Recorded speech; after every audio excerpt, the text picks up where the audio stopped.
Sejam todos bem-vindos ao webcast do primeiro trimestre do Pátria Pipe. Junto com o Alejandro Olé, eu serei seu anfitrião aqui hoje.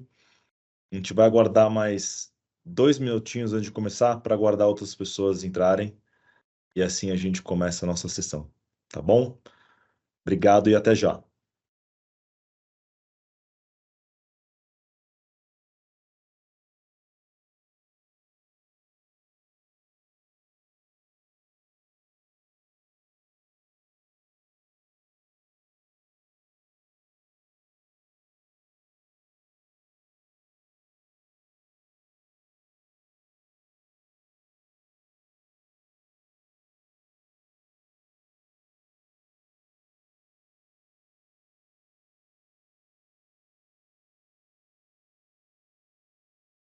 Mais um minutinho a gente começa a nossa sessão. Já adiantando aqui um pouquinho a sessão de perguntas e respostas.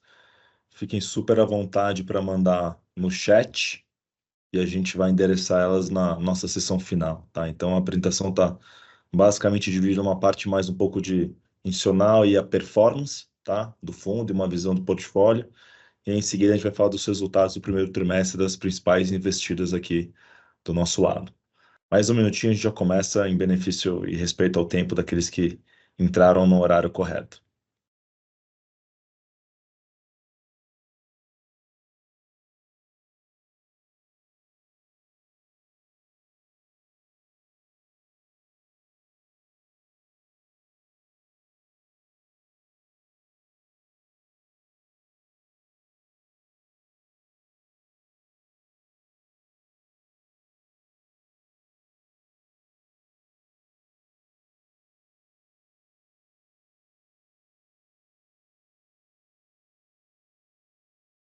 Bom, vamos lá. Eu vou compartilhar minha tela aqui, a apresentação. A gente dá início a ela.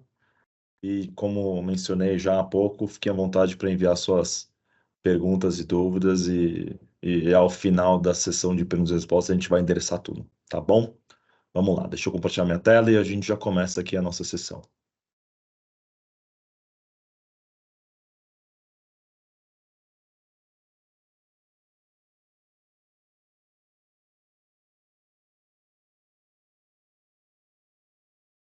Bom, acho que antes da gente iniciar de fato a apresentação do Pátria Pipe, né, e acho que esse aqui é um slide que muitos de vocês já viram, né, acho que Pátria hoje é uma gestora multiprodutos, né, a gente tem diferentes unidades de negócio aqui, e hoje já são um pouco mais de 209 bilhões de reais sob gestão. Isso aqui já incluindo o deal que a gente conseguiu anunciar ontem, né, a conclusão das transferências dos fundos da plataforma de real estate do Credit Suisse aqui para o Pátria. Então, esses 209 bi já englobam este valor vindo dessa última aquisição efetivada no final do ano passado e aprovada ontem, ao final de todas as assembleias, né? Então, dentro aqui da nossa caixinha, né, onde nos encaixamos é Public Equities, né, e são pouco mais de 14 bilhões sob gestão hoje no Pátria em Public Equities, tá? Acho que esses 14 bilhões de reais eles estão divididos em 6 grandes estratégias, tá? Divididos entre estratégias Latam, que são 2, Chile, que são 3, e mais uma no Brasil, né, que é o nosso PIPE. Hoje, esse é um time composto por pouco mais de 18, 20 profissionais, com vasto conhecimento em equities, tá? São pouco mais de 30 anos investindo na região e em public equities. O Oleia, que é nosso PM aqui, ele com os fundos Latam, há pouco mais de 20, quase 25 anos já investe só no Brasil, então assim, bastante conhecimento também a nível local, mas também regional. Acho que o fato dele ser o gestor desses fundos Latam, isso agrega muito em termos de potencial geração de valor aqui para o pipe em si, né? Ao passo que a gente começa a olhar os nossos investimentos não só dentro da onde a gente está, mas também fazer comparações com outros territórios, o que torna super bacana aqui a nossa estratégia. E é isso que eu estava comentando, né? Acho que assim, a performance é muito, bastante reconhecida, acho que ela tem sido capaz de gerar retornos bastante atrativos aí para todos aqueles que investem com a gente. Eu acho que isso é parte do nosso DNA, faz parte do que o Patra é, e acho que esse time hoje, responsável pelos 14 bis sob gestão do Patra, de Public Equity no Patra também, é o mesmo time que, olhando para frente, fazem parte de um plano super ambicioso que a gente tem dentro aqui da instituição, que é crescer, quase que dobrar Public Equity dentro da instituição. A gente acha que a gente está no caminho, tem o time, tem o know-how, tem a capacidade, a gente tende a fazer isso, seja a partir dos próprios produtos que já existem, ou também a partir da criação de novos produtos, que acho que é um papo que a gente pode ter em uma outra sessão com vocês, tá? Pulando especificamente para o Pipe, né? Acho que essa aqui é uma foto do nosso portfólio, ao final do primeiro trimestre. Basicamente, o portfólio também. Só um segundo, por favor.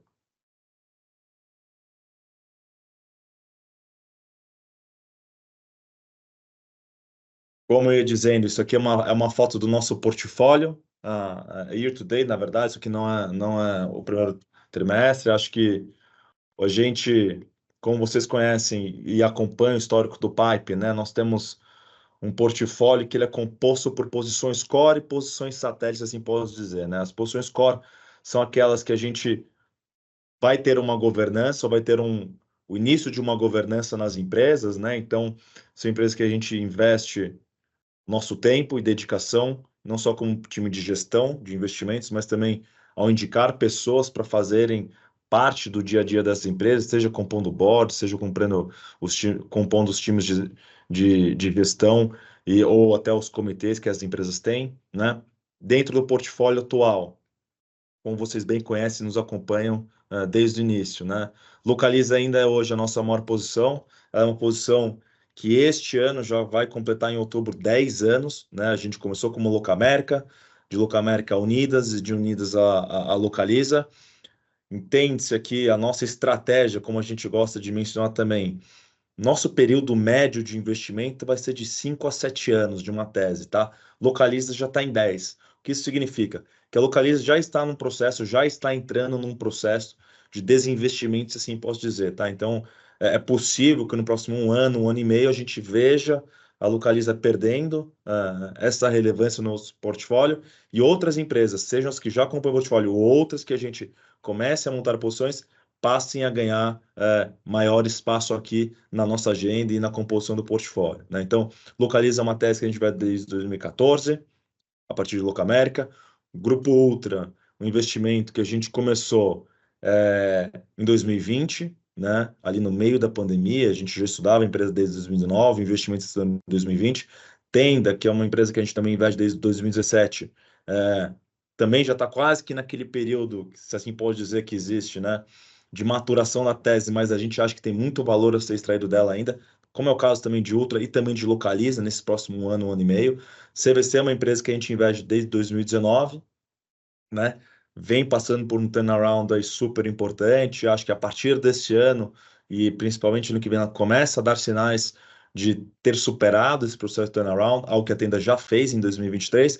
E a Vulcabras e a Infracommerce são, né, as novidades do nosso portfólio neste ano, como a gente comentou no nosso último webcast do quarto trimestre de 2023, né? Então, são dois novos investimentos aqui do nosso lado.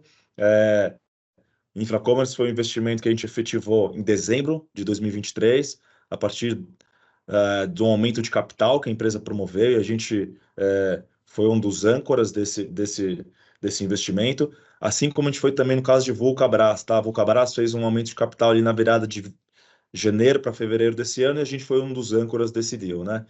Como comentei, tem uma parte do portfólio que é aquelas empresas satélites.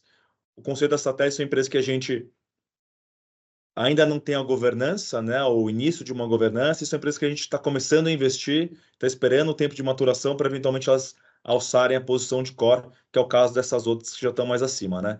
E a gente ainda tem uma porção relevante de caixa.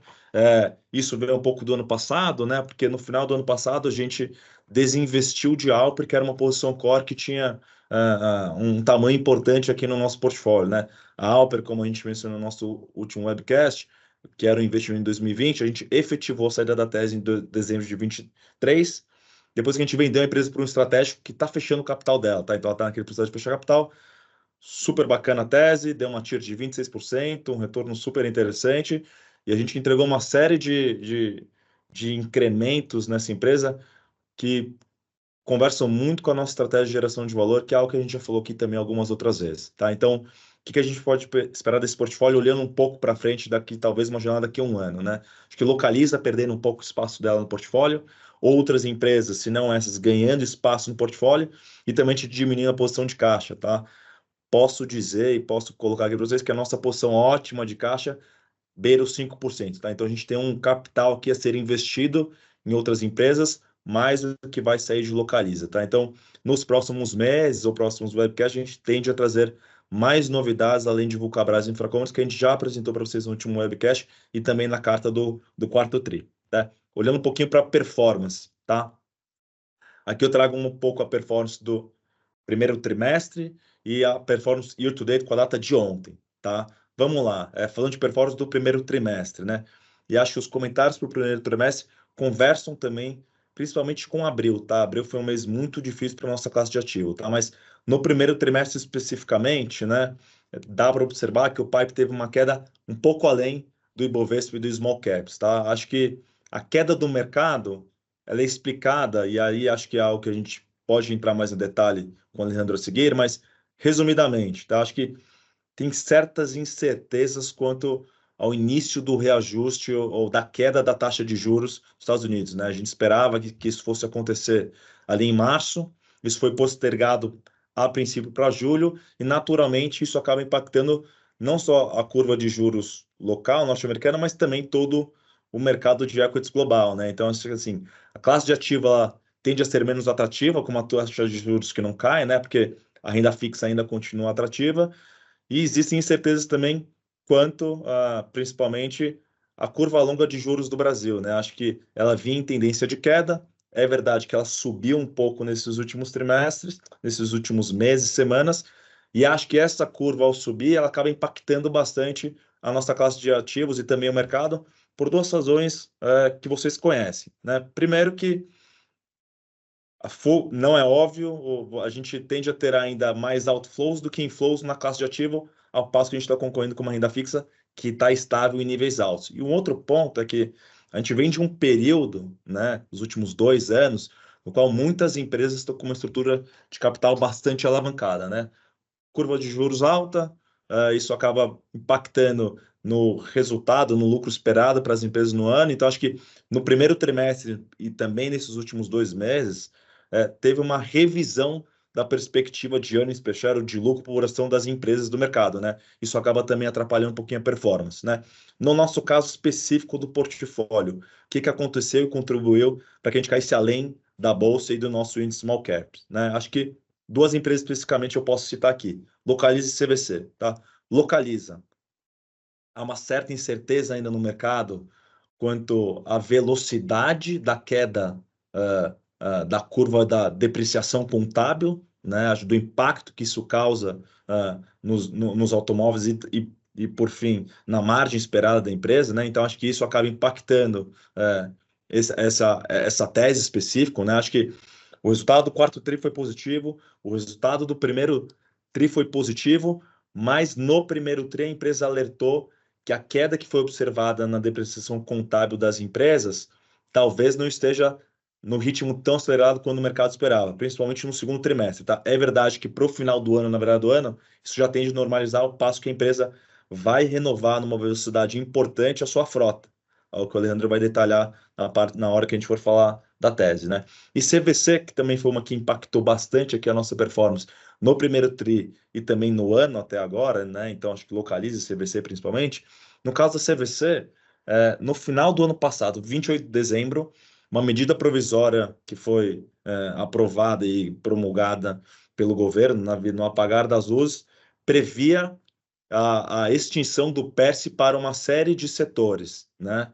Principal e sendo um desses setores o turismo. Como vocês sabem, o que é o PERSE, né? Que foi aprovado ali no meio da pandemia, né? Ele isentava uma série de setores, algo em torno de 42, a ficarem 5 anos, ou seja, a partir de lá até o final de 2027, sem pagar PIS/COFINS e também imposto de renda, né?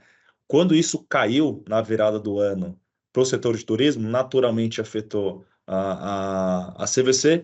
Isso gerou uma queda importante, tá? Se assim pode dizer, das ações da empresa nesse início de ano, né? É verdade que pouco mais de um mês a gente conseguiu novamente, a gente não, né? Mas o setor de turismo foi novamente contemplado com o PERSE, e isso foi homologado na semana passada, no dia 22 de maio, quarta-feira, pelo presidente, tá? Então, a partir de agora, né, novamente, a CVC até o final de 2027 fica isenta de PIS/COFINS e também de IR, né? Então, acho que inclusive, se vocês observarem a performance das ações da CVC, especificamente, nas últimas 2 semanas, é uma das poucas do mercado que está em tendência de subida, tá? E acho que uma outra empresa também que teve um impacto aqui na nossa performance desse ano, que eu posso destacar, é a Tenda, tá? Mas a Tenda não por conta da performance operacional e financeira da empresa em si, mas sim porque essa empresa performou muito bem ano passado, 2023, né? Como vocês sabem, a gente mencionou na nossa carta,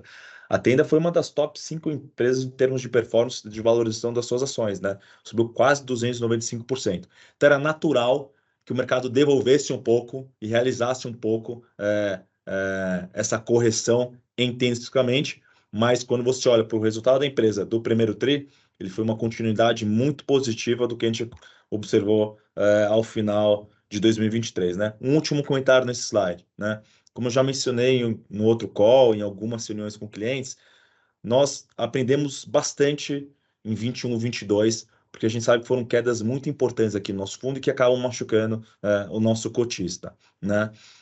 Quais foram os aprendizados principais aqui, né? Acho que, apesar da gente ter uma visão de médio e longo prazo, do ponto de vista de construção e manutenção de portfólio, né, e gestão dos ativos, 5 ou 7 anos, a gente sabe que, e sabendo que podem acontecer neste meio tempo certas quedas, né, ou ciclos errados, se assim posso dizer, a gente está muito mais atento agora, se assim posso dizer, no que diz respeito a ter um portfólio mais homogêneo no que diz respeito ao time e momento das empresas que a gente investe, né? Aconteceu que 21 e 22, além da subida exponencial, né, da curva de juros do Brasil de 2 a 14, a gente tinha ao mesmo tempo muitas empresas num processo de turnaround no nosso portfólio, né? Algo que a gente passa a evitar de agora em diante, né?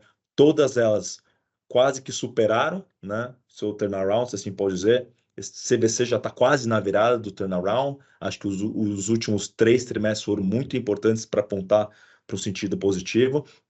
Mas quando você olha Ultra e Tenda, que são empresas que são importantes e machucaram e caíram bastante, né, nesse período 21, 22, elas já estão num momento muito positivo, né? Então, acho que olhando para frente, quando a gente fala em portfólio, e o Alejandro pode comentar isso também um pouco mais adiante, a gente tende a ter um portfólio um pouco mais coeso em termos de momento das empresas, né? Então, assim, a gente continua com a nossa tese de investir médio e longo prazo, empresas que são vencedoras, tem um modelo de negócio que é vencedor, que tem espaço para a gente, como Pátria, contribuir, participar de certa forma ali no dia a dia das empresas, mas também que estejam num momento positivo e tenham principalmente baixa alavancagem, né? A gente sabe que no ambiente com taxas de juros reais mais altas, que é o patamar novo que o Brasil vai alcançar, é ideal a gente evitar muitas empresas alavancadas ou evitar empresas com alavancagem que acaba comprometendo muito o resultado e capacidade de geração de lucro e retorno para o acionista, né? Acho que só para concluir desse slide para o próximo,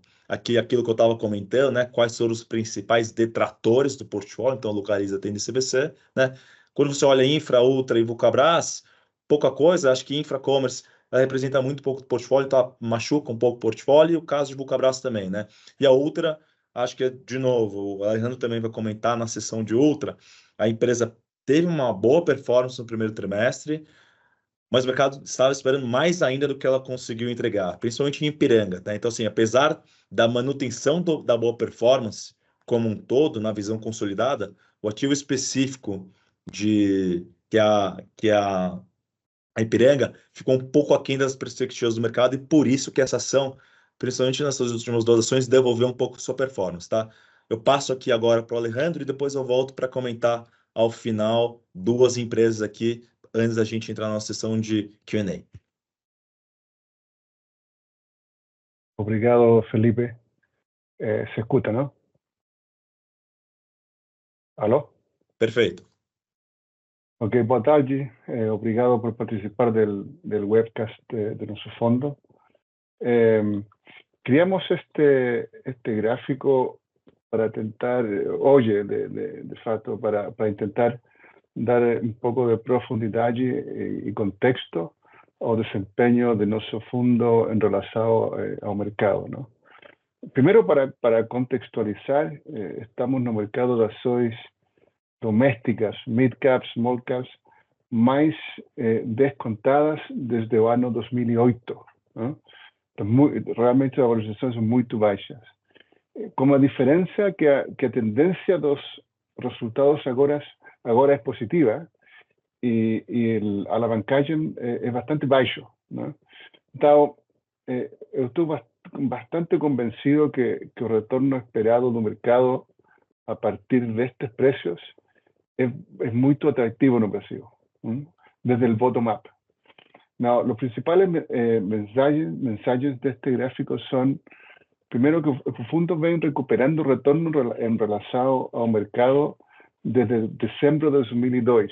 Eso es la línea azul, que es un ratio do fondo con mercados small caps do Brasil. Então, o bottom foi mais ou menos a final de 2022, princípio de 2023. Desde ahí que tenemos una tendencia positiva. También evidenciamos que existe una relación inversa entre los movimientos, la tasa de letras de tesoro, de Day Finance en este caso utilizamos, y los retornos relativos de fondo. Entonces tenemos un beta claro, inverso como los movimientos de taxa. En los últimos meses, esta relación va perdiendo importancia, dado que estamos en un proceso de reequilibrar a carteira, de tal forma que el bottom-up de las empresas tenga mayor impacto en los retornos vis-a-vis una menor sensibilidad en relación a la tasa de juros, ¿no? Entonces estamos calibrando un poco el portfolio y ya tenemos ciertos resultados con menor sensibilidad a la tasa.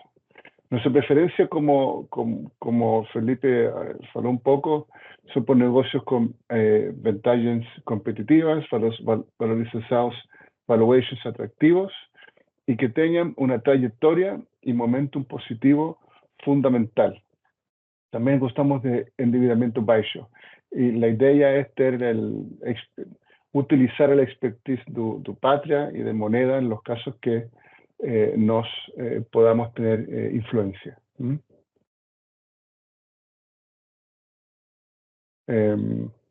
Este gráfico es muy claro, ¿no?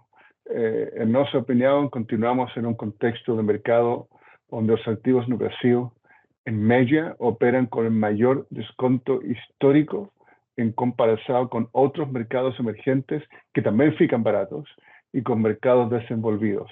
Eso es simplemente el ratio de price earnings, precio lucro líquido, y es realmente impresionante dónde están los precios en Brasil. Entonces, hablando estadísticamente, si ustedes toman este riesgo, invierten a estas valorizaciones, los retornos futuros son bastante altos. Olhando más para el corto plazo, acreditamos que los niveles actuales de especificación de activos están influenciados por altas tasas de juros locales, poca clareza sobre cuándo comienza el ciclo de reducción de tasas de juros en los Estados Unidos, y señales negativas en cuanto a meta fiscal de Brasil. Entonces, lo que es interesante es que las tres cosas, tasas de juros locales son muy altas, la falta de clareza con respecto de tasas de juros en los Estados Unidos también es muy alta, y los problemas fiscales en Brasil son relativamente constantes. Entonces, oye que probablemente algunas de estas variables van a mejorar en el corto plazo. ou taxas locais, com o câmbio do Banco Central do Brasil, taxas de juros e inflação nos Estados Unidos está baixando lentamente, mas está baixando, e a situação fiscal do Brasil é mais difícil, pero melhora se é que as taxas de juros no Brasil e internacionales melhoram também. Então, o ponto de partida é muito extremo. Então, eu acho que a situação de mercado é muito simétrica para o lado bom. Eso. Gracias, Felipe. Obrigado, Felipe. Este gráfico simplemente muestra el deslocamiento del mercado brasileiro, ¿no? Eso simplemente el nivel de precio da bolsa en la línea más oscura, y en el azul más claro, no estoy seguro si se fala claro en portugués, perdón, muestra que ya hubo una mejora de EPS, de earnings per share, muy importante. Nos esperamos que en 2024 tengamos crecimiento de EPS en Brasil, un large cap de más o menos 10%, entre 10 y 15%, y small cap se llama que es bastante más que eso. Y simplemente tenemos un gap que nunca aconteció antes en el mercado hoy. Entonces, probablemente es la dislocación que crea la tasa de juros. Ok, entendemos eso, y eso crea un punto de entrada muy atractivo, en nuestra opinión, desde un punto de vista fundamental. Perfeito. Acho que aqui agora a gente entra, né? No sé si tenemos preguntas, Felipe. Podemos tomar preguntas antes de terminar. Yo acho si es que son temas de mercado geral, antes de ir a posições individuais, como tu queiras. Eu acho que as perguntas, como eu comentei, vocês podem mandar no chat, e aí ao final a gente endereça elas. A gente já recebeu uma, inclusive, que depois eu vou endereçar no final, tá? Mas se quiser eu posso endereçar agora, okay. na verdade. Se você prefere... É o seguinte, a pergunta que eu recebi aqui, Alejandro, deixa eu só abrir, tá? Por que investir em ações em um ambiente no qual a renda fixa é tão atrativa? É uma pergunta muito comum, especialmente no mercado de clientes de banca privada, ¿no? De clientes de family office, como eso. Yo también acho que invertir en renta fixa con una tasa de juros real de 6%, 6,5% es muy atractivo, ¿no? Es una tasa muy alta. Entonces,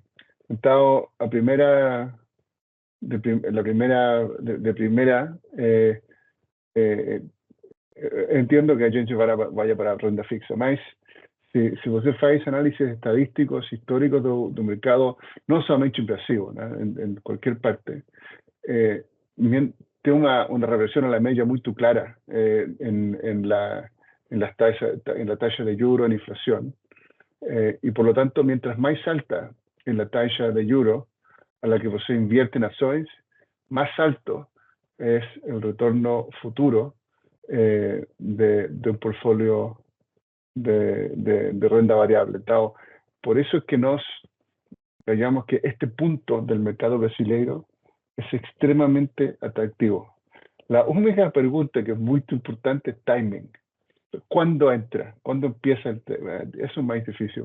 Y más estamos en un punto muy alto, muy atractivo, yo acho. Por supuesto, con empresas que tengan que ser sólidas, con poca dívida, que tengan un caso de crecimiento real, mas el punto de mercado es muy atractivo. Brasil agora, eu acho.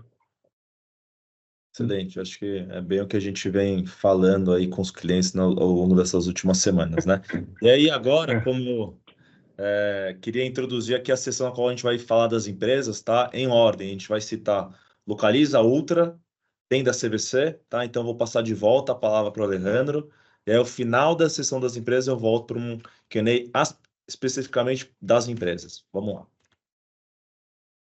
Mira, tenemos varias slides para Localiza. Lo primero es que en simple, Localiza hoy opera con índices de precio-lucro, precio-valor patrimonial semejantes a los observados durante la crisis de 2008. Eu pensava que nunca iba a haber de novo valorizações como las que vimos en 2008. Agora temos. Então, como precio valorizado, acho que es atractiva. Una empresa muy sólida, ¿no? Localiza. Ahora, para nosotros, desde el punto de vista de nuestro proceso de investimento, Localiza es un caso maduro, ya es una empresa dominante, que tiene claras ventajas competitivas y que tiene un resultado relativamente predecible dentro del contexto en que actúa. Entonces, nuestro investimento en la Localiza deberá disminuir con el tiempo, ¿no? No mucho tiempo más acho que pronto. Mas vamos a ir a... Acho que el precio es atractivo también, entonces no tenemos mucho apuro, mas va a ir ocurriendo. En la próxima slide tenemos resultados del trimestre. Então, eu acho que el mercado brasileiro conoce mucho de Localiza, mas nos esperamos que el segundo trimestre continúe presentando tasas de crecimiento de 2 dígitos y de desvalorización da frota acima da média histórica. Então, otro tri de crecimiento, más de margins y rentabilidad relativamente baja para la empresa. Entonces, en este contexto, la creación de valor del negocio es limitada y, por tanto, una valorización baja faz sentido, ¿no? Mas faz sentido para el corto plazo. No entanto, no final de 2024 esperamos que los precios de mercado de vehículos seminovos en el Brasil estén bastante ajustados o próximo o muy próximo de los precios, vamos a hablar normales relativo a income per cápita. Lo que nos hacemos es modelar el valor del mercado de carros novos y seminovos relativo al ingreso per cápita. Eso también ustedes lo pueden reproducir para los Estados Unidos, y ahí uno puede ver que hay una convergencia que ya está ocurriendo. Además que Localiza tiene un ritmo de venta de seminovos de más o menos 15.000 a 20.000 carros por mes, y por lo tanto en un plazo de 12 meses una parte muy importante de la flota va a estar totalmente renovada a los nuevos precios de mercado. Entonces, por definición, en no mucho tiempo más, el nivel de depreciación, retorno capital, flujo de caixa de Localiza debería ficar bastante normalizado. Y si ustedes tienen un horizonte de investimento de 6 meses, 12 meses, hoy estamos invertidos al menor precio de más de 15 años, y probablemente en no más de 12 meses la tasa de rentabilidad de la empresa sigue muy parecida al promedio de largo plazo, y eso te da un upside bastante grande. Es una compañía que tiene riesgos bajos. El riesgo es ¿no? El riesgo es conocido. El riesgo es depreciación de seminovos. Y por lo tanto, con ese riesgo, que el riesgo retorno sigue bastante atractivo. Una calidad alta, un precio bajo y un trigger cíclico bastante claro. Esto es un poco más de lo mismo, ¿no? La flota creció solamente 3,6% en los últimos 12 meses. No en tanto las ventas crecieron 26%. Entonces, eso refleja la recuperación de margins que la empresa intenta implementar después del cambio de precio de los vehículos y de aumento en la depreciación. En el gráfico de abajo mostramos una evolución de EBITDA, de margin EBITDA, y de toda la empresa, y también del negocio de RAC a la derecha.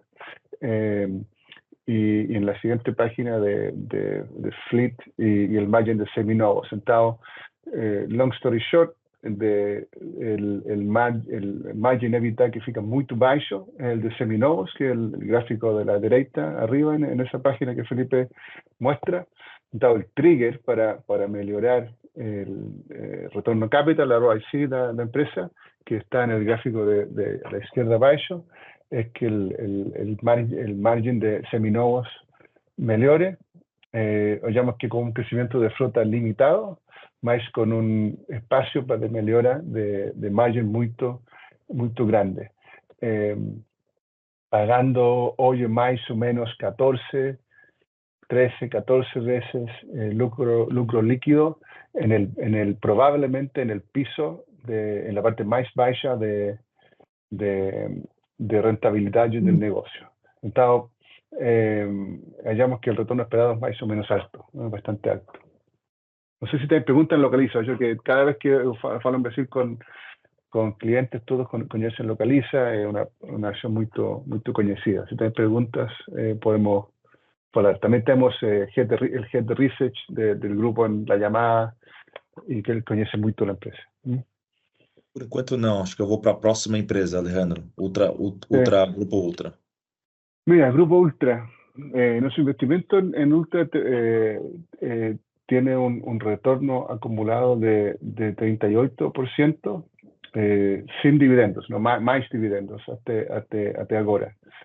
La empresa continúa a ejecutar su plano de eficiencia, ¿no? Dilución de costos en Ipiranga, foco en retornos en Ultragas, bastante crecimiento en Ultracargo y reducción de costos de manutención y disciplina de alocación de capital. Entonces, yo hago un cálculo muy simple. A la derecha, ustedes pueden ver un resumo de las demostraciones financieras de Ultrapar. Una forma directa de comprender o potencial, en este caso, es observar los resultados históricos de la empresa, su market cap y su dívida neta. El valor de empresa de Ultra actualmente es de más o menos 35 billones de reais, que es un número muy semejante, después del rally, ¿no? Después del rally de la acción. Esos 35 billones de reais son muy semejantes al valor del enterprise value de Ultra en los años 2013, 15 y 18. Ahora, en los últimos 12 meses, Ultra generó cerca de 6 billones de reais de EBITDA. Eso es más o menos 50% acima de los años mencionados anteriormente. La empresa tiene una ratios de valorización en un mercado que tiene un descuento bastante grande a los múltiplos que tenía 10 años atrás. Eso acontece en Brasil en varias empresas, ¿no?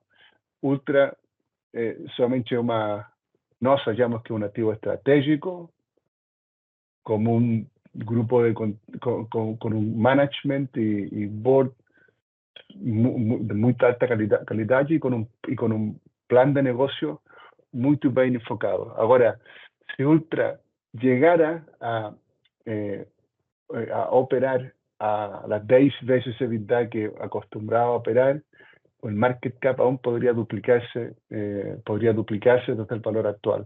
Eso no es un guidance, obviamente, mas simplemente muestra el potencial que el investimento ainda tiene, ¿no?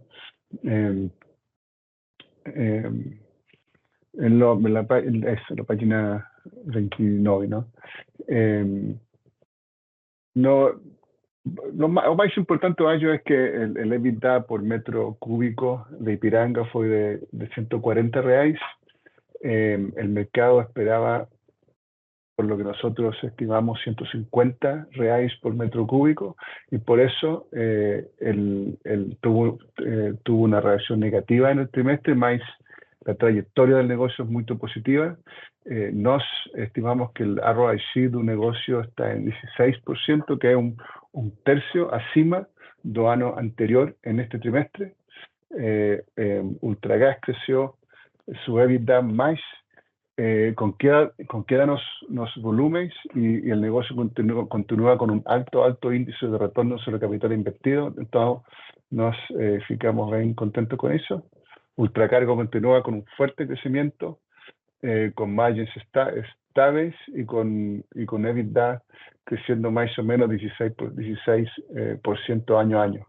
En la visión consolidada, la empresa creció 28% de la EBITDA y el lucro líquido 64%. La compañía está en una trayectoria claramente positiva y hoy en el mercado opera aproximadamente 11 veces lucro líquido, que nos hallamos que es bastante atractivo para uma empresa com a qualidade de Ultra. Acho que só antes de ir para a próxima página, Alejandro, vale mencionar aqui que também nesse mês de maio a empresa concluiu, né, a aquisição de uma participação acionária relevante na Hidrovias do Brasil, né? Ela tinha anunciado esse negócio em meados de março e ela concluiu depois do CAD, depois da aprovação do Poison Pill do lado da Hidrovias, montaram uma posição que compõe hoje 36% do capital da Hidrovias do Brasil. Lembrando que o Grupo Ultra passa agora a ser o acionista de referência dessa empresa e eles passam também a se expor a um novo mercado, né, que é o mercado agro, que ele tem, que sob o ponto de vista estrutural do Brasil, tem uma perspectiva de crescimento enorme, e acho que o Grupo Ultra abre agora uma nova avenida de crescimento ao fazer esse investimento na Hidrovias, né? Acho que também vale destacar que a empresa, ela, como a Alejandro mencionou no slide anterior, ela passou por um processo de readequação muito importante, com a alavancagem de 3 a 1 vez EBITDA, né? E a partir daí, a Hidrovias é a primeira aquisição importante da empresa em 10 anos, né? Então começa agora uma nova jornada de alocação de capital da empresa a partir primeiro da Hidrovias do Brasil. Agora voltando para o próximo. Não, é um ponto importante, Felipe, porque uma das coisas que eu escuto no mercado quando falo de Ultra com fundos o outra gente, es que el crecimiento, el caso de crecimiento de Ipiranga no es muy claro, ¿no? Escuto eso, ¿no? Que el crecimiento de volúmenes de Ipiranga es más bien bajo y que de longo plazo quizás tenemos un caso de electrificación en Brasil, el activo de Ipiranga tendría que cambiar, no es muy claro. No sabemos que una cosa es crecer ventas, otra cosa es crecer lucro líquido, ¿no? Este negocio tiene muito leverage operacional, por lo tanto, un pequeño crecimiento de ventas y una pequeña mejora de eficiencia tiene un impacto muy expresivo en crecimiento de lucro líquido, ¿no? Entonces, primero.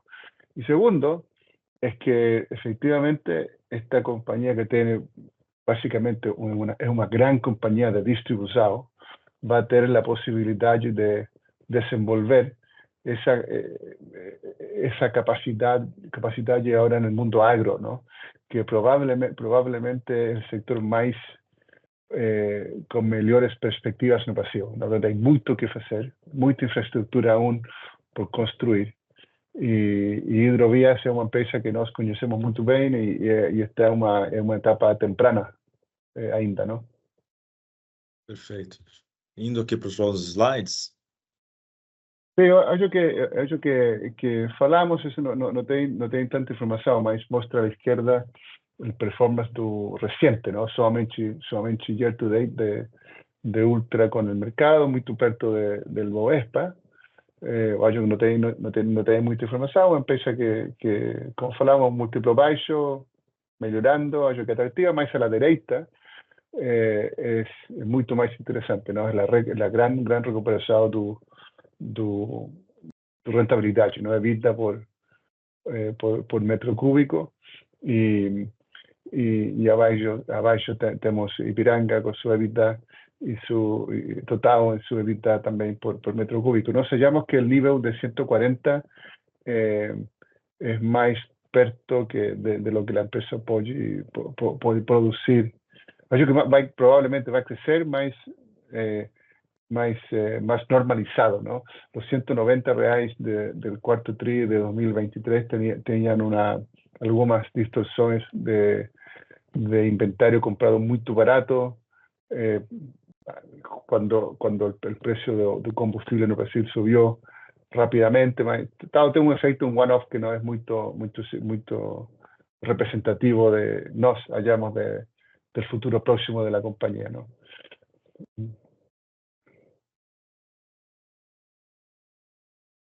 Perdón. ¿Qué página estás mostrando, Felipe? E Ultragás e Ultracargo, que são os dois últimos slides de Ultra. Sí. Ok, aquí está un poquito lento mi internet. Claro, Ultragás, como falei al principio, Ultragás tiene un crecimiento bajo, más una tasa de retorno sobre el capital muy alto, mientras que Ultracargo es el negocio que tiene más crecimiento últimamente en Ipiranga, en Grupo Ultra, y no sé, nos hallamos que en Brasil hay mucho para hacer aún en estas industrias. Eu não sou brasileiro, se nota con mi muy portugués, que es muy malo, ¿no? Mas nos vemos negocios parecidos a Ultra en otros lugares que tienen mucho más rich, ¿no? Está mucho más penetrado. Está Ultra con el balance que tienen, con el management que tienen, con la capacidad que tienen mucho para hacer aún. Y las tasas de retorno sobre el capital de Ultra son muy altos. Creo que muy bueno para nosotros. Lo que nos queremos es creación de valor fundamental, ¿no? Estar invertido en compañías que crezcan creando valor. Ultra, eu acho que é uma desses.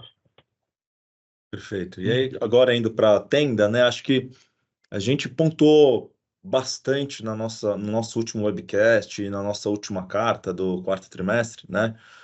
Que a Tenda passou por um turnaround muito importante no ciclo meados de 22 até o final de 23, tá? Então, como eu mencionei na nossa sessão ali inicial, a Tenda foi uma das grandes detratoras aqui de performance nossa, naquele ciclo 21-22, né? Junto com outras empresas, CVC, a própria Qualicorp, que já não é mais um investimento nosso, né? A Tenda, desde então, né? Acho que essa empresa passou por uma transformação muito importante, né? E também soube surfar muito bem pontos positivos e tópicos setoriais, e ela usou em benefício dela para voltar a crescer, né? Então, acho que assim, essa empresa, naquele momento de crise, né, ela viu a margem da sua margem erudir, e também a sua capacidade de gerar resultado negativa, né? Queimando bastante caixa, a empresa bastante endividada, né? Acho que naquela visão dos covenants, ela passou bastante, né? Que é o lucro, que é a dívida líquida sobre o patrimônio líquido. Acho que a empresa, de fato, estava num momento muito ruim ali, 21, 22, mas a partir de então, ela implementou uma série de melhorias a nível operacional que rapidamente passaram a gerar retornos do ponto de vista financeiro para ela, tá? Acho que dois tópicos importantes, assim, posso dividir, que acho que o detalhe que a gente detalhou ali na nossa carta do último trimestre, né? Primeiro, na sua capacidade de gestão de custos e de estruturar os projetos, né? Acho que essa empresa passou, primeiro, a todos os projetos que ela colocava na rua, a ter uma certa gordura, né? Na hora de projetar esses projetos. Gordura que, em caso de novos spikes, assim, na INCC, por exemplo, né? Que é o grande índice que a gente segue, né, para ver como é que está o índice de inflação, né, do que é usado ali no dia a dia da construção. Acho que as empresas passou a operar com uma gordura e isso ia operar com uma maior margem nos seus projetos, né? Do outro lado, sob o ponto de vista de pricing, né, essa empresa passou a ser um pouco mais agressiva, se assim posso dizer, na sua capacidade de passar preço, né? Acho que a Tenda, ela não incrementava muito os seus preços, tri contra tri, ano contra ano, né? E a partir de então ela começou a ter uma política de preço um pouco mais assertiva, se assim pode dizer, né? Então elas começaram a usar o teto máximo, né? Que permite, sob o ponto de vista que é permitido, né? Sob o ponto de vista de lei, e você vê isso muito claro no preço médio dos novos empreendimentos que ela vem vendendo desde então, né? Então acho que assim pelos últimos 8 trimestres isso apresentou está numa tendência de subida, né? E isso acaba puxando também a margem dos novos projetos, né? Então, a margem dos novos projetos passa a ganhar maior relevância no todo, né? Ao passo que este ano apenas 4% das vendas vão ser de projetos com margem abaixo de 2 dígitos, que foram aquelas margens dos projetos de 20, 21 e 22, tá? Então, a partir de agora, né, algo que já aconteceu em 23 e ainda mais em 24, isso passa a acelerar os resultados dessa empresa, né? Então, acho que quarto tri foi super importante, porque ali foi um milestone para mostrar para o mercado que passou, acabou o turnaround, agora estamos crescendo, olhando adiante, né? E dois tópicos que não tinham sido aprovados ainda no nosso último webcast, ali em meados de março, que trazem perspectivas ainda mais positivas para a empresa, né? Então, ela já estava no momento positivo e dois tópicos setoriais, RET1 e o FGTS Futuro, RET1 aprovado em março e o FGTS passou a entrar em vigor em abril, não estavam precificados, tá? Nos nossos números e também nos números do mercado, né? Então, acho que o RET1, só retomando aqui para vocês, o que significa isso, né? Acho que a partir de então, a partir de março, né? O imposto que se pagava, que era de 4% sobre a renda, o faturamento, a receita bruta da empresa, passou a ser 1%, né? E isso só para quem atua no Minha Casa Minha Vida Tier 1, que é o grande mar no qual ainda navega, né? Então, isso já começou a ter impacto positivo no resultado deste TRI, tá? Muito pouco ainda, mas os próximos trimestres com certeza vai ser muito maior, né? Você sai de 4 para 1% sobre receita bruta em termos de imposto, isso tem um incremento importante aqui para a empresa, e também o FGTS Futuro, né? O FGTS Futuro, que passou a vigorar a partir de abril, né? Primeiro que ele dá espaço, ele aumenta a renda disponível para o cliente, né? Para ele poder comprar, e qual que é o impacto direto, assim, pode dizer, do FGTS Futuro que a gente vai poder observar nos resultados da empresa olhando adiante, né? A necessidade de pró-soluto fica cada vez menor, né? Então, o crédito pró-soluto fica menor no todo e também o PDD estrutural da empresa, olhando no médio e longo prazo, tende a diminuir, né? Ao passo que você aumenta a capacidade de compra, né, do seu potencial cliente. Então, acho que all-in, se assim pode dizer, acho que a gente já viu um re-rating super importante da Tenda ano passado, né? Sua valorização, né? Acho que fica muito claro quando você olha aqui o EV/EBITDA estimado olhando para frente dessa empresa, isso aqui nos últimos dados da 2023, né? Mas a gente ainda sabe que tem muito a se recuperar olhando para frente, né? Acho que este ano e o ano próximo são muito importantes porque, primeiro, a empresa não vinha até o primeiro trimestre desse ano tendo a última linha positiva, tá? Então, acho que o primeiro tri de 24 ele é um marco ainda mais importante para essa empresa, tá? O quarto tri foi importante para mostrar que acabou a transição, né, o turnaround, e o primeiro tri ele já é o primeiro lucro positivo que essa empresa possa desde o terceiro tri de 2021, tá? Então, olhando para frente, o que a gente pode esperar dessa empresa é essa linha crescendo, né? Então, capacidade dela de gerar retorno, né? Gerar caixa e trazer retorno para o acionista tende a ser cada vez maior, né? Assim como o seu ROIC. Então, acho que estamos numa entrada muito positiva aqui ainda do ciclo de Tenda, por isso que a gente acha que tem muito ainda a absorver e extrair dessa tese de investimento, tá? Como mencionei, a gente já está com ela desde 2017, a gente tem o Flávio hoje na vice-presidência do conselho, e a gente ainda enxerga um bom caminho aqui de recuperação no setor, nos atendo olhando adiante, né? Especificamente, falando do primeiro TRI, sem entrar muito em detalhes aqui dessa página, mas acho que tem alguns tópicos que valem ser destacados, né? Primeiro que a gente vê ainda um incremento, como mencionei no slide anterior, do preço médio de venda da Tenda, né? Dos novos empreendimentos, né? Assim como o incremento na margem bruta ano contra ano, tá? Um tópico que eu acho que eu gostaria de destacar aqui, que é super importante, é quando você olha a VSO líquida dessa empresa, né? Quanto maior o VSO, melhor, e essa empresa já está dentro, né, na visão consolidada da sua expectativa para o ano, né? Acho que para o ano ela pensava ficar entre 29% e 30%, e ela passou um pouco dos 30%, né? Isso mostra que o ritmo de vendas tem sido muito positivo e a empresa está muito assertiva na construção do seu portfólio, né? Então, acho que estes são cada vez mais, a gente tende a ver melhorias nesses números, então seja na margem bruta, seja na margem ref, acho que de forma contínua, tá? Então, acho que a gente continua num momento muito positivo para a empresa E junta-se a isso também uma estrutura de capital muito melhor, né? Acho que essa empresa passou por um processo importante, né, de readequação da sua estrutura, da sua forma de precificação, da sua estrutura de custo dos projetos. Ela passa a gerar a ser mais rentável e ela é hoje, olhando a nível setorial, uma das com a menor nível de alavancagem na visão de vida líquida do seu patrimônio líquido, tá? Então isso já é um tópico que é passar na nossa visão, né? Hoje em 2,4%, dentro, respeitando o covenant que é de 25% por ano, tá? Então, acho que essa empresa continuou um momento muito bom no primeiro trimestre. A gente espera ainda resultados melhores olhando adiante. Como mencionei, acho que o principal destaque aqui do resultado do primeiro tri, além da contínua performance nas diferentes unidades de negócio, é o primeiro lucro positivo dessa empresa em quase 3 anos, tá? Então, acho que isso aqui é um destaque muito importante e que mostra que turnaround passou e a empresa está numa tendência ainda contínua positiva. O que conversa muito com aquele nosso pitch inicial, né? Que é, olhando na composição de portfólio, empresas que são vencedoras dos seus setores, momentum positivo, estrutura de capital adequada e que ainda tem bastante a extrair em termos de retorno, tá? Acho que a Tenda se encaixa perfeitamente nisso que a gente busca e nesse nosso portfólio de hoje, tá? Aqui é um pouco o detalhe daquilo que eu mencionei anteriormente, uma forma um pouco mais visual, né? Então, como eu mencionei, é impressionante a capacidade dessa empresa, o que ela fez em termos de preço médio dessas novas vendas, né? De um incremento de 32% no espaço de 2 anos, foi quando ela começou de fato essa estratégia, né?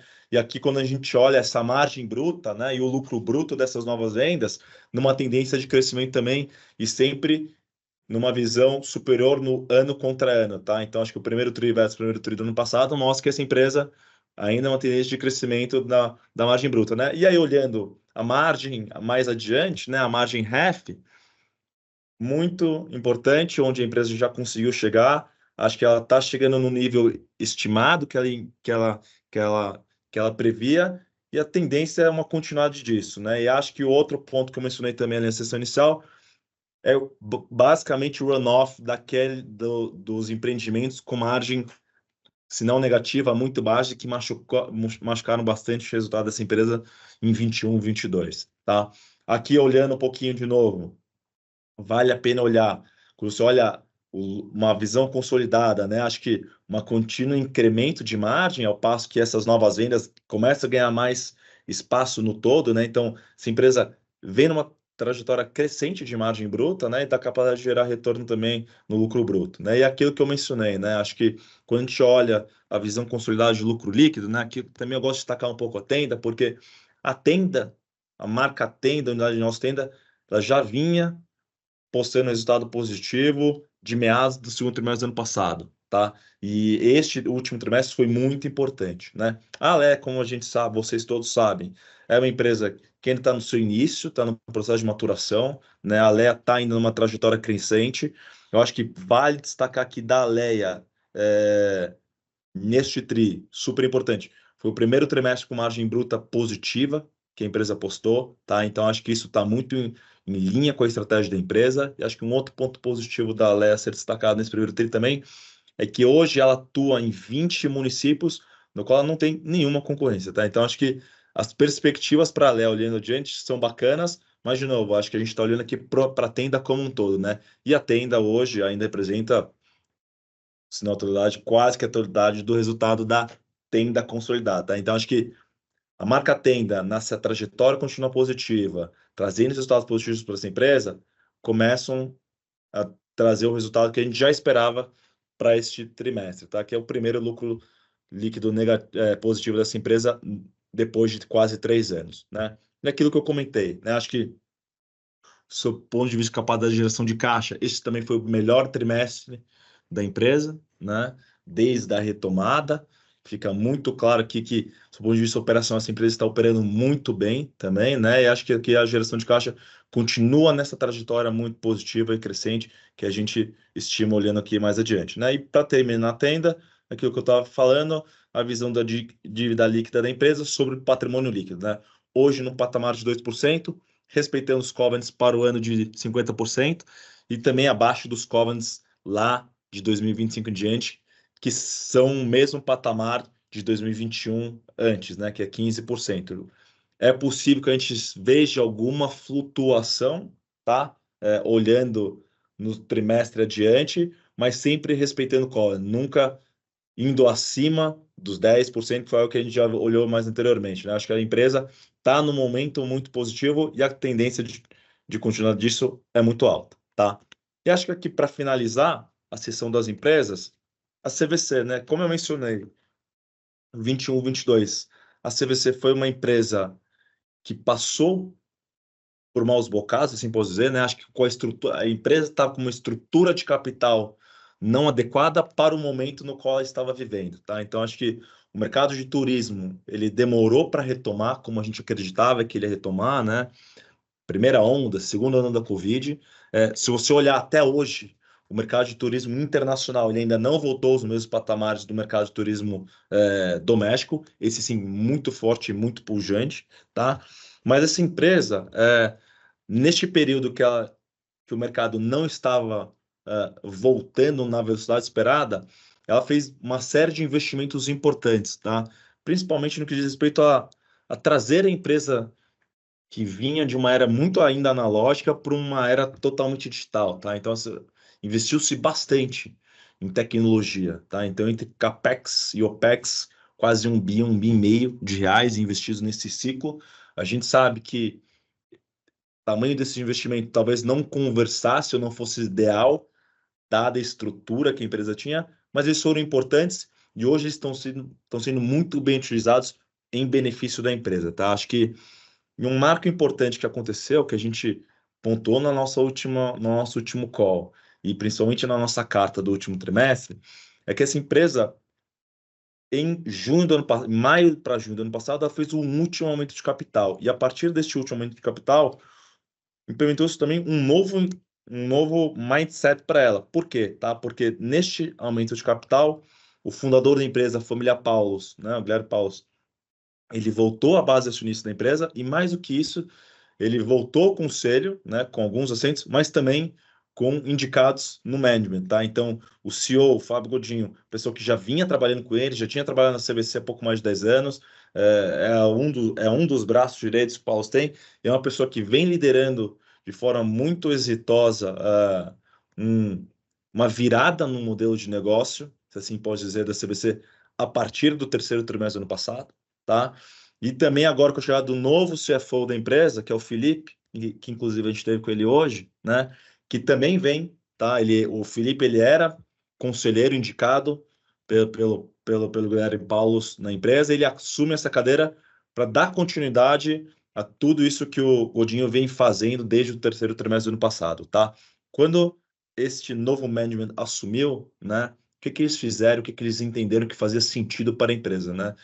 Primeiro que a CVC, ela é uma empresa de serviço, né? Ela não tem ativos, né? Então, como se alavancar a partir do know-how dela de prestar serviços de turismo, né? Então, acho que de forma muito sábia, eles elencaram três tripés ou três alavancas que sustentam o tripé de crescimento dessa empresa, tá? Então, basicamente, produto, canal, funding. Quando a gente está falando de produto, eles passaram a focar em 15, 18 destinos, no qual a CVC é muito representativa e vai ter a melhor negociação, os melhores retornos e consegue extrair a partir daí o melhor take rate, o incremento de take rate, assim pode dizer, tá?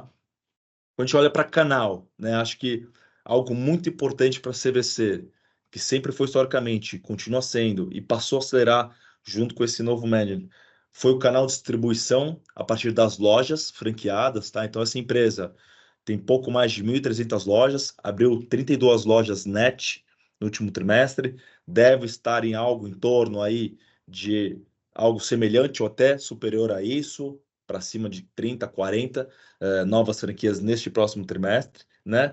E eles são um pilar muito importante de sustentação para a empresa, por quê? Né? Quando a gente olha para o público-alvo dessa empresa, público CD, né, B-CD, são pessoas que ou estão fazendo a primeira viagem, ou ainda não estão tão familiarizadas em comprar experiências online, né? Então, e querem ter um ponto de contato, tá? Então, acho que, só para dar uma ordem de grandeza aqui, muitas das vendas são feitas e existe todo um canal de suporte para a pessoa que viaja, né? via essas lojas. Quando você pega as OTAs tradicionais, como uma Decolar, por exemplo, se deu algo errado na sua viagem, você comprou um pacote, você chegou, o hotel não está marcado, o voo cancelou, o carro que você tinha reservado não está lá, não tem com quem você ligue para te atender ali, né? No caso do CVC, você tem a base para te dar o suporte, a loja para te dar esse suporte, né? Então, acho que é muito importante esse canal de distribuição, né? E este canal alavancado em todo o investimento em tecnologia que foi feito pelo management anterior que eu comentei com vocês, né? Então, passou-se agora, além de fortalecer ainda mais o canal, essa oferta passar a ser digital, né? Então, acho que se você for em uma loja antiga da CVC, né? Você tinha livros, calhamaços, que você tinha que olhar ali a experiência e você comprar. Hoje é tudo digitalizado. Então, o tempo médio de venda de uma pessoa entrar na loja e comprar uma viagem da CVC caiu de forma abrupta, tá? Assim, 5, 6 vezes versus o que era anterior, quando era um ambiente totalmente analógico, tá? E um outro tripé super importante aqui dessa estratégia são os meios e formas de pagamento novos, tá? Então, essa empresa passa a oferecer, além do tradicional cartão parcelado, outras formas de parcelamento e de pagamento. Então, o boleto, tá? Então, o boleto que ele vai cobrar até você viajar, então, com pouco risco de inadimplência, se assim pode dizer, outras formas de distribuição, então, crédito consignado, outra Pix, então já tem uma parcela importante dos pagamentos dessas novas vendas que já são de Pix, ao em torno de 10 a 12%. Então, assim, acho que essa empresa encontrou esse tripé, passou a acelerar ele no trimestre do ano passado, e isso trouxe resultados muito rápidos, tá? Então, se vocês olharem o resultado de 2023, o EBITDA, dos 193 milhões postados em 2023, 188 milhões foram do segundo semestre, tá? Ou seja, a partir desse novo mindset suportado nesse tripé, tá? O que esse tripé tem no final do dia como grande, como uma das grandes metas, assim posso dizer, tá? Elevar o take rate dessa empresa, tá? Então a gente está muito mais num play de rentabilidade versus volume olhando adiante, tá? Então acho que mindset importante também de passar a acompanhar aqui é que assim, o volume de vendas ele era importante, mas da forma que ele vinha sendo pilotado, tinha um volume ali que era um pouco falso em termos de retorno para a empresa, tá? Ele, às vezes era até um pouco negativo, né? A partir de agora, todo e qualquer contrato e toda e qualquer venda, a rentabilidade vem antes do volume, tá? Então, a gente tende a ver o take rate dessa empresa expandindo, né? E a rentabilidade dela voltando, tá? Acho que indo especificamente para o primeiro trimestre, sem entrar muito em detalhes. Então, primeiro tri foi uma continuidade do que a gente acompanhou no segundo tri e no terceiro e no quarto tri do ano passado, tá? Acho que assim, incremento de take rate, seja em B2B, B2C, né, Brasil, ou mesmo na Argentina, né? Então, acho que, de novo, como eu mencionei, rentabilidade versus volume, né? Contínua expansão de margem, acho que um ponto importante também que esse novo management fez, além de focar neste tripé e na expansão do take rate e rentabilidade versus volume, foi fazer um right sizing da empresa, tá? Então, ela tinha uma estrutura de custos muito pesada para uma empresa de prestação de serviço, tá? Então, ao passo que ela consegue aumentar o take rate, aumentar a sua receita e ter uma estrutura de custo mais leve, né? A alavancagem operacional desse negócio é muito importante. Que isso fica muito claro na margem de EBITDA quando você vê ano contra ano, né? Então, assim, de 9 a 27%. E ainda esses 27% acima dos 24% que a gente olhou no último TRI de 2023, né? E acho que também um marco muito importante aqui foi novamente um lucro líquido caixa positivo, tá? Acho que é algo que a empresa já tinha conseguido apresentar no terceiro TRI do ano passado, de novo no quarto TRI e agora de novo nesse primeiro TRI, tá? E acho que só voltando aquele meu ponto específico, né? Quando você olha estrutura de custo sobre receita, né? Vale a pena mostrar este dado aqui, tá? Que é a despesa fixa, que são os custos fixos sobre receita líquida, que saíram da ordem de grandeza de 73% para 54% na tri contra tri, e numa visão consolidada de 74% para 47%. Ainda estamos num processo de right sizing, é possível que a gente veja uma maior alavancagem operacional, ao passo que essa empresa continua a aumentar seu take rate, a sua receita, então a sua margem EBITDA também tende a subir, se assim posso dizer, tá? E acho que isso aqui é super importante, né? Esse primeiro gráfico em cima na esquerda, que é aquilo que eu vinha comentando. O foco em rentabilidade versus volume fica muito claro quando você compara os 3 trimestres, terceiro tri, quarto tri e primeiro tri, 22, 22 e 23 versus 23, 23, 24. Ou seja, porque a gente está falando de uma empresa que tem sazonalidade, então a gente compara ano contra ano, então é o terceiro tri de 23 versus o terceiro tri de 22. Aqui mostra muito claro que a empresa tem focado na expansão do take rate, tá? Então a gente deve ver esse take rate neste patamar, trimestres um pouco acima, trimestres talvez um pouco abaixo, mas já são patamares mais saudáveis e ainda uma tendência de crescimento, tá? Isso vai trazer maior receita, vai trazer maior margem e aí de alguma forma vai impactar na última linha ali do resultado, tá? Acho que é isso aqui das empresas e a gente finaliza agora abrindo para uma sessão de perguntas e respostas, se alguém tiver mais algum tópico a ser explorado aqui no nosso call. Vamos lá. A gente tem uma pergunta, não é em relação às empresas, é um pouco em relação ao portfólio, tá, Alejandro? Que é uma pergunta que a gente já respondeu, que é qual que é o timing de Localiza no portfólio, né? E o que a gente pode esperar de possíveis novos investimentos? Aqueles que já estão no portfólio, como Vulcabras Infracommerce, ou outros novos investimentos? Sí. No sé qué tanto se puede, tan precisamente se podemos hablar de lo que todavía no acontece, ¿no? Mas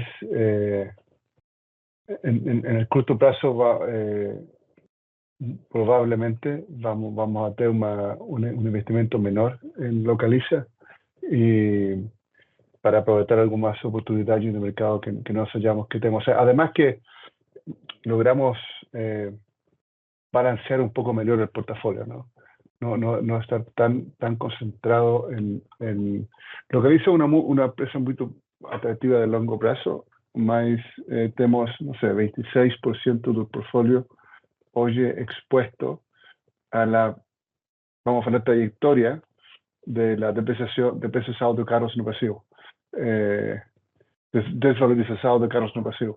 Probablemente mucho, y hoy el mercado ofrece compañías muy sólidas a precios muy bajos. Vulcabras, por ejemplo. Vulcabras está 7 veces lucro líquido, más o menos, con un dividendo forward, un dividend yield forward de 8,5%, creciendo lucro líquido 15% por año. El mercado, vamos a tener un poco menos de Localiza y un poquito más de otras cosas. Ok. Aí, 2 perguntas aqui, tá? Que eu vou em ordem. Infracommerce, acho que a pergunta é como se deu o investimento core, né? E como que deu investimento, a gente foi um dos âncoras, né? De fato. E aí a pergunta aqui fala que a empresa apresentou resultados ruins desde então, né? Então, o que esperar dessa empresa? Acho que eu posso endereçar aqui, tá? Acho que, como eu mencionei, a gente tem um prazo de investimento, né, de 5 a 7 anos, assim pode dizer, e a gente tem um playbook de geração de valor que a gente tem 5 grandes dimensões que a gente vai atacar numa empresa neste prazo de tempo de 5 a 7 anos, tá? Então, a gente vai da estrutura de capital, a parte de estratégia, a alocação de capital, relacionamento com o mercado e assim por diante, tá? Acho que são essas as caixinhas que a gente tende ou se propõe a trabalhar junto às investidas, tá? Da nossa entrada para agora, o que aconteceu, tá? Inicialmente, a gente iniciou o nosso relacionamento com a empresa com um assento em conselho, tá?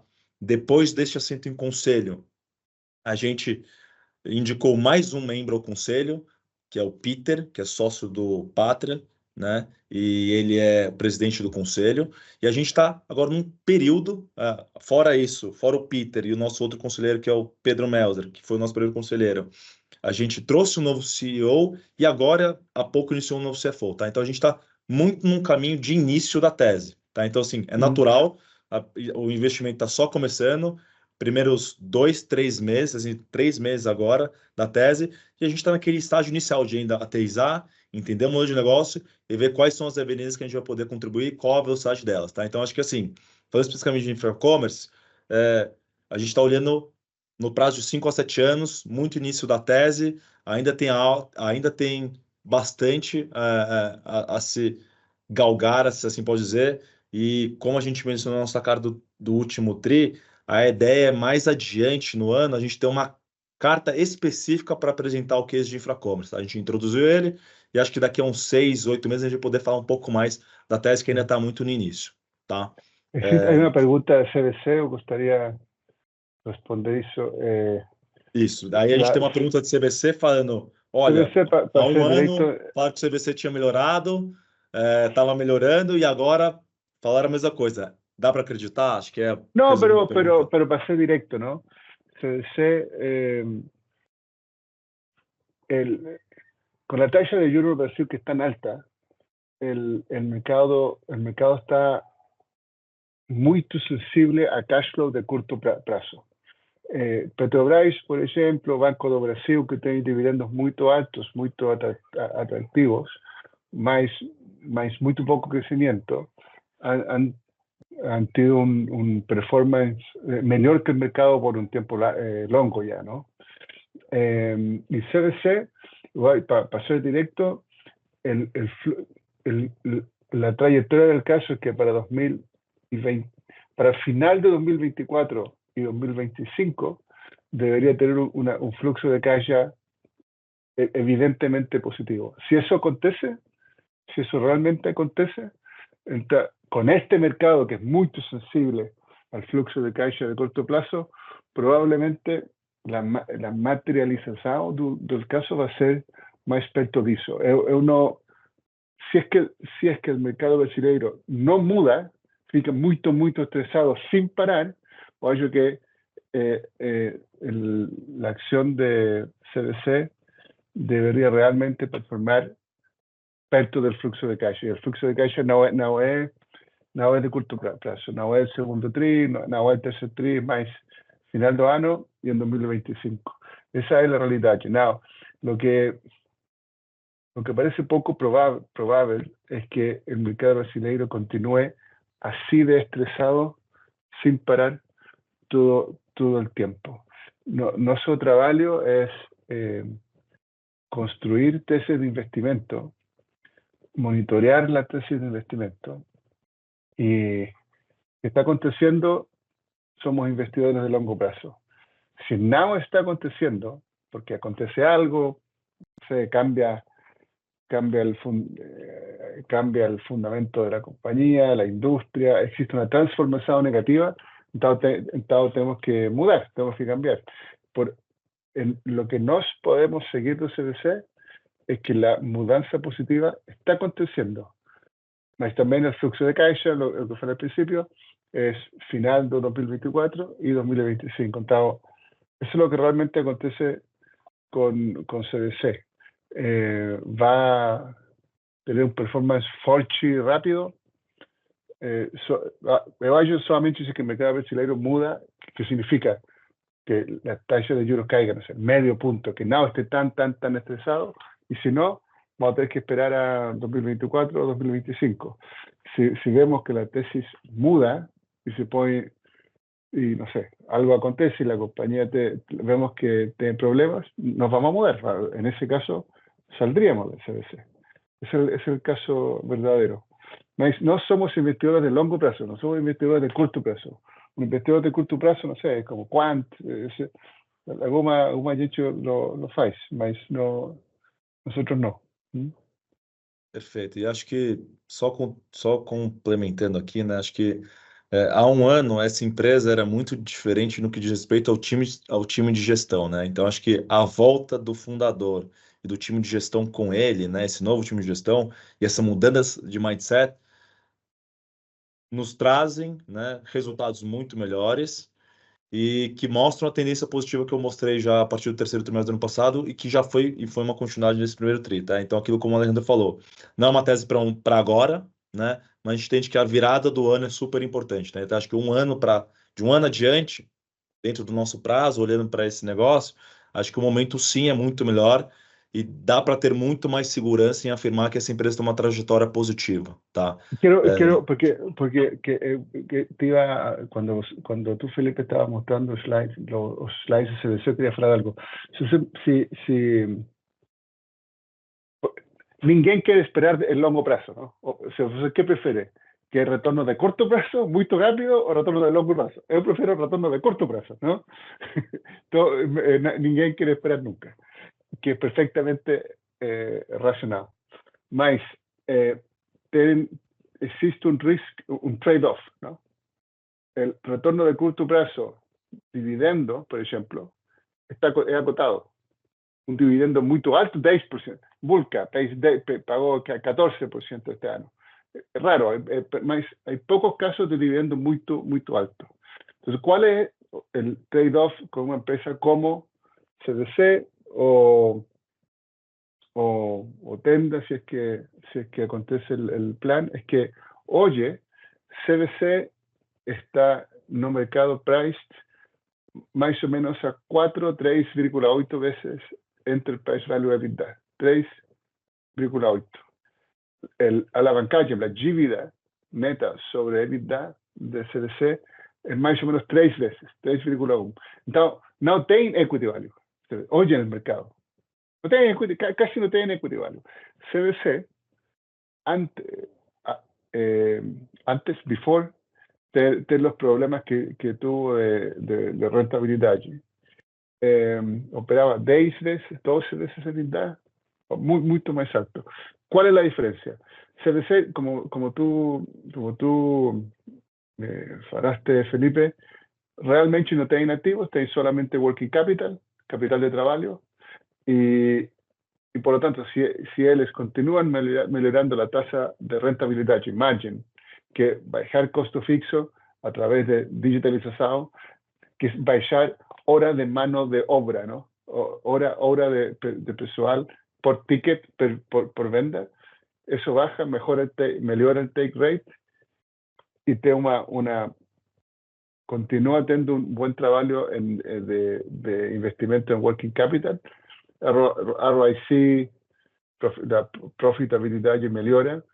Si la compañía llega con eso, que debería, ¿no? Operar a, no sé, 5 veces Enterprise Value EBITDA, 6 veces Enterprise Value EBITDA, que sería la mitad de lo que operaba hace, no sé, 5 años, 6 años, el aumento de valor de equity es muy alto, ¿no? Entonces, ese es el racional do CDC. Mas si quieren falar más, podemos hacer reuniones one-on-one com todos, não? Perfeito, acho que sempre bom pontuar isso. Acho que estamos aqui abertos, tanto Alejandro quanto eu, para a gente falar. Acho que a gente tem uma agenda super aberta